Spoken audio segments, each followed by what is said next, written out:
Constitutional remedy பொறுத்த வரைக்கும் நமக்கு fundamental rights part 3 of the constitution பார்த்தோம் அப்படின்னா ஆர்டிகல் 32க்கு வர்றதுக்கு அதுல இருந்து 35 வரைக்கும் வர்றதை நம்ம கான்ஸ்டியூஷனல் ரெமெடி அப்படின்னு சொல்லி சொல்லுவோம்.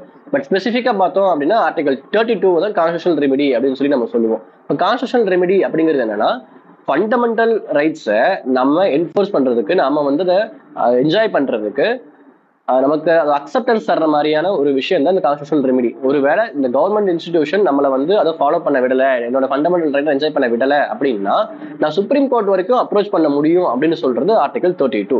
ஸோ இப்போ இந்த கொஸ்டின் என்ன அப்படின்னா 4 மார்க் லெவல்ல வந்து கான்ஸ்டியூஷனல் ரெமெடி தான் என்ன அப்படின்னு சொல்லி பாக்குறது தான். இதுல பாருங்க, remedy given by the constitution to safeguard or enforce the fundamental rights. So நம்ம ஃபண்டமெண்டல் ரைட்டை சேஃப்கார்ட் பண்றதுக்கும் என்ஃபோர்ஸ் பண்றதுக்கும் கான்ஸ்டிடியூஷன்ல நமக்கு கொடுக்கப்பட்ட ஒரு ரெமெடி, ஒரு தீர்வு தான் வந்து இந்த கான்ஸ்டிடியூஷனல் ரெமெடி அப்படிங்கிறது. ஆக மொத்தம் ஃபண்டமெண்டல் ரைட்ஸ் மட்டும்தான், கான்ஸ்டிடியூஷனல் ரைட்லாம் வராது, இல்ல வேரியஸ் அதர் லீகல் ரைட்ஸ்லாம் வந்து நம்மளால இதுக்கு கீழே கிளைம் பண்ண முடியாது. ஆக மொத்தம் ஃபண்டமெண்டல் ரைட்ஸை என்ஃபோர்ஸ் பண்றதுக்கும் சேஃப்கார்ட் பண்றதுக்கும் ஃபண்டமெண்டல் ரைட்ஸ்லயே வந்து ஒரு தீர்வு கொடுத்துருக்காங்க. அதுக்கு பேர் தான் கான்ஸ்டிடியூஷனல் ரெமெடி. எங்க கொடுத்துருக்காங்க அப்படின்னா ஆர்டிகல் 32ல ரைட் டு கான்ஸ்டிடியூஷனல் ரெமெடி அப்படிங்கிறது அந்த டாபிக் கீழே கொடுத்துருக்காங்க. இது எந்த அளவுக்கு முக்கியத்துவமா இருக்கிறதுனாலதான் ஒரு ஃபண்டமெண்டல் ரைட்ஸை பாதுகாக்கிறதுக்கு ஃபண்டமெண்டல் ரைட்ஸ்லயே வந்து அதுக்கான தீர்வுமே கொடுத்து வச்சிருக்காங்க. இவங்க நினைச்சிருந்தாங்க அப்படின்னா இந்த மாதிரி ஃபண்டமெண்டல் ரைட்ஸை என்ஃபோர்ஸ் பண்றதுக்குன்னு சொல்லி தனியா ஒரு ஆக்டையே கூட கொண்டு வந்திருக்கலாம். ஆனா அந்த ஆக்டை கொண்டு வந்திருந்தாங்க அப்படின்னா அதை எப்ப வேணா நீக்கியிருப்பாங்க. இந்த மாதிரி ஆக்ட் செல்லாது, வேற மாதிரி ப்ராசஸ் பண்ணலாம்னு சொல்லி அந்த ஆக்டை நீக்கியிருப்பாங்க. அந்த மாதிரி யாரும் ஃபியூச்சர்ல எந்த ஒரு கவர்மெண்ட்டும் பண்ணிடக்கூடாது அப்படிங்கிறதுக்காக தான் ஃபண்டமெண்டல் ரைட்ஸ்ல இதை வைக்கிறாங்க. ஸோ இதை அமெண்ட் பண்ணணும் இல்லை இதை வந்து நீக்கணும்னு நினைச்சாங்க அப்படின்னா முடியாது. ஏன்னா இது ஒரு பேசிக் ஸ்ட்ரக்சர் அப்படின்னு சொல்லிட்டு சுப்ரீம் கோர்ட் டிசைட் பண்ணி வச்சிருக்காங்க. ஆர்டிகல் 32 என்ன சொல்லுதுன்னு பார்த்தோம் அப்படின்னா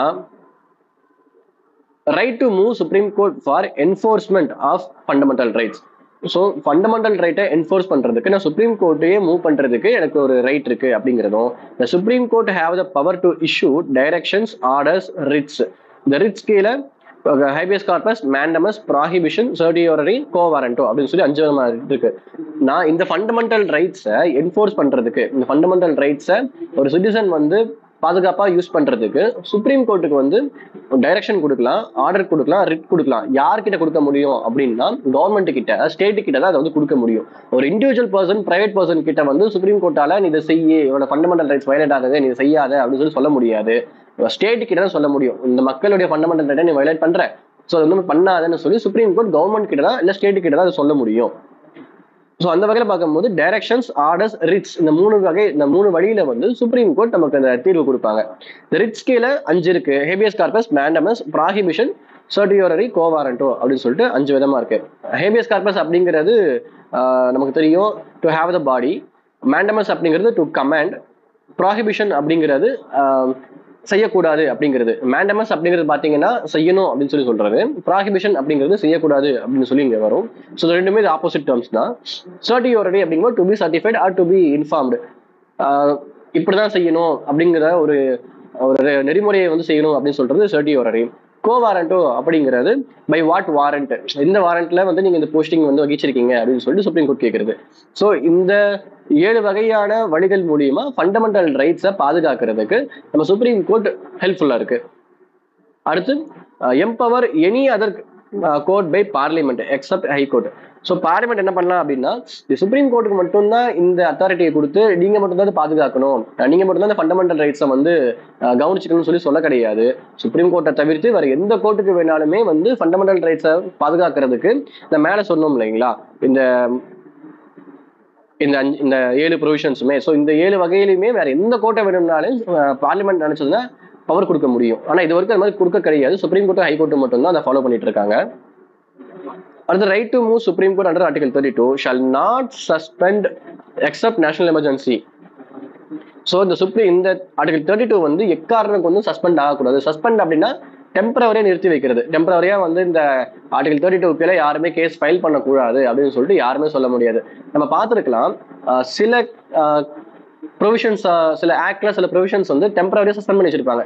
ஏன்னா அது வந்து ஒருவேளை ஃபண்டமெண்டல் ரைட்ஸை வயலேட் ஆகிறது அப்படின்னு சொல்லிட்டு நம்ம கோர்ட்ஸ் நினைச்சிருந்திருக்கலாம், இல்லையே வந்து சில அமெண்ட்மெண்ட் பண்ணணும் அப்படிங்கிறதுக்காக அது நிறுத்தி வச்சிருந்திருக்கலாம். ஸோ இந்த மாதிரி வந்து கோர்ட்ஸ் செய்வாங்க. For example section 66A of information technology act 2000 கீழே பார்த்தீங்க அப்படின்னா, ஆன்லைன்ல நம்ம கமெண்ட்ஸ்லாம் பண்றது வந்து அஃபெக்ட் ஆகுது, மற்றவங்களுக்கு பீப்புளுக்கு அஃபெக்ட் ஆகுது, இல்லை வந்து அது ஏதாவது ஒரு டிஸ்டர்பன்ஸ் கொடுக்குது அப்படிங்கும்போது கமெண்ட் பண்ற பர்சன்ஸ் வந்து நம்ம வந்து ஃபைல் பண்ணிட்டு இருந்தாங்க. நார்த் இந்தியாலாம் பார்த்தா நிறைய இடத்துல.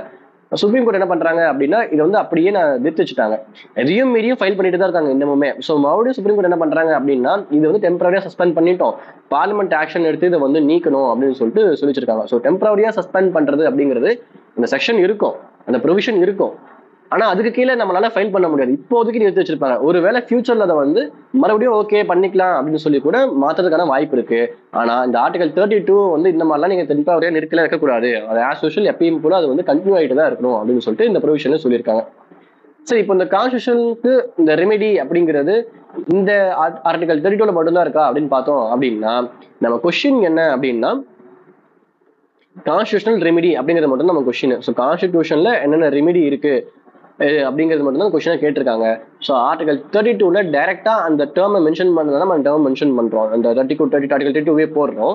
இதை தாண்டி பார்க்கும்போது நமக்கு ஆர்டிகல் 226லயும் வந்து கான்ஸ்டியூஷனல் ரெமெடி அப்படிங்கிறது இருக்கு. இங்க எப்படி இருக்கு அப்படின்னா, நம்ம ஆர்டிகல் 32ல சுப்ரீம் கோர்ட் வந்து ஃபண்டமெண்டல் ரைட்ஸை பாதுகாக்கிறதுக்கும் என்ஃபோர்ஸ் பண்றதுக்கும் இந்த மாதிரியான செயல்களை செய்யலாம் அப்படின்னு சொல்லியிருக்கு. ஆர்டிகல் 226ல ஹைகோர்ட் வந்து அந்த ஃபண்டமெண்டல் ரைட்ஸ் மட்டும் கிடையாது, ஃபண்டமெண்டல் ரைட்ஸை தாண்டி வேற எதுக்கு வேணும்னாலுமே நான் சொன்ன அந்த 7 ப்ராசஸை வந்து ஃபாலோ பண்ணலாம் அப்படிங்கிறது மென்ஷன் பண்ணி இருக்காங்க. இந்த ஆர்டிகல் 32க்கும் 226க்கும் என்ன டிஃபரன்ஸ்னு பாத்தீங்க அப்படின்னா, ஆர்டிகல் 32 அப்படிங்கிறது கம்பல்சரியா ஒருத்தங்க ஆர்டிகல் 32 கீழே பெட்டிஷன் ஃபைல் பண்றாங்க சுப்ரீம் கோர்ட்ல அப்படின்னா, சுப்ரீம் கோர்ட் அதுக்கு கீழே வந்து அவங்க வந்து கேஸ் எடுத்துதான் ஆகணும். மோரர்லெஸ் அது கொஞ்சம் லீகல் டிஃபிகல்டிஸ் இல்லைன்னா சுப்ரீம் கோர்ட் எடுத்துதான் ஆகணும். பட் இந்த ஹைகோர்ட் பொறுத்த வரைக்கும் ஃபண்டமெண்டல் ரைட்ஸே வயலேட்டே ஆகிருக்குன்னு சொல்லி ஹைகோர்ட் தெரிஞ்சா கூட அவங்க எடுத்துக்கணுங்கிற அவசியம் கிடையாது. ஏன்னா இது discretionary power to the high court. நினைச்சா அவங்க எடுத்துக்கலாம், இல்ல ஃபண்டமெண்டல் ரைட்ஸ் வயலேட்டே ஆகிருக்குன்னு நினைச்சா கூட அவங்க எடுத்துக்கணுங்கிற அவசியம்லாம் இல்லை. நம்ம ஆர்டிகல் 32 கீழே பார்த்தோம் அப்படின்னா, ஸ்டேட்டுக்கு அகேன்ஸ்டா இல்லை கவர்மெண்ட்டுக்கு அகேன்ஸ்டா வந்து ஃபண்டமெண்டல் ரைட் வயலேட் ஆகியிருந்தது அப்படின்னா மட்டும்தான் ஆர்டிகல் 32 கீழே நம்மளால சுப்ரீம் கோர்ட் அப்ரோச் பண்ண முடியும். பட் இங்க பார்த்தோம் அப்படின்னா ஸ்டேட்டுலாம் அவசியம்லாம் இல்லை, ஒரு கவர்மெண்டா இருக்கலாம், இல்லை ஸ்டேட்டா இருக்கலாம், எனி பர்சன் ஆர் எனி அத்தாரிட்டியா இருக்கலாம் அப்படின்னு சொல்லியிருக்காங்க. ஸோ ஒரு பிரைவேட் இண்டிவிஜுவலுக்கு அகேன்ஸ்டா கூட நம்மளால ஆர்டிகல் 226 கீழே அப்ரோச் பண்ண முடியும். அடுத்து, not only for fundamental rights but also for other purpose. So article 226 கீழ் நம்ம வந்து ஃபண்டமெண்டல் ரைட்ஸ் வேணா மட்டும்தான் போகணும் அப்படிங்கிற அவசியம்லாம் கிடையாது. வேற எந்த பர்பஸ்க்கு வேணும்னாலும் நம்மளால ஆர்டிகல் 226 மூலியமா ஹைகோர்ட்டை அப்ரோச் பண்ண முடியும். Chandrakumar versus union of India 1997 SC 1125 இந்த கேஸ்ல என்ன டிசைட் பண்றாங்க அப்படின்னா, writ jurisdiction of both High Court and Supreme Court is part of the basic framework of the Constitution. So இந்த ஆர்டிகல் 226 ஆர்டிகல் 32 ரிட் ஜூரிஸ்டிக்ஷன் அப்படிங்கிறது நமக்கு அதுல தெரிஞ்சிருச்சு. ஸோ இந்த ரிட் ஜூரிஸ்டிக்ஷன் அப்படிங்கிறது கான்ஸ்டிடியூஷனுடைய பேசிக் ஸ்ட்ரக்சர் அப்படின்னு சொல்லிட்டு இந்த Chandrakumar versus union of India கேஸ்ல டிசைட் பண்ணி இருக்காங்க.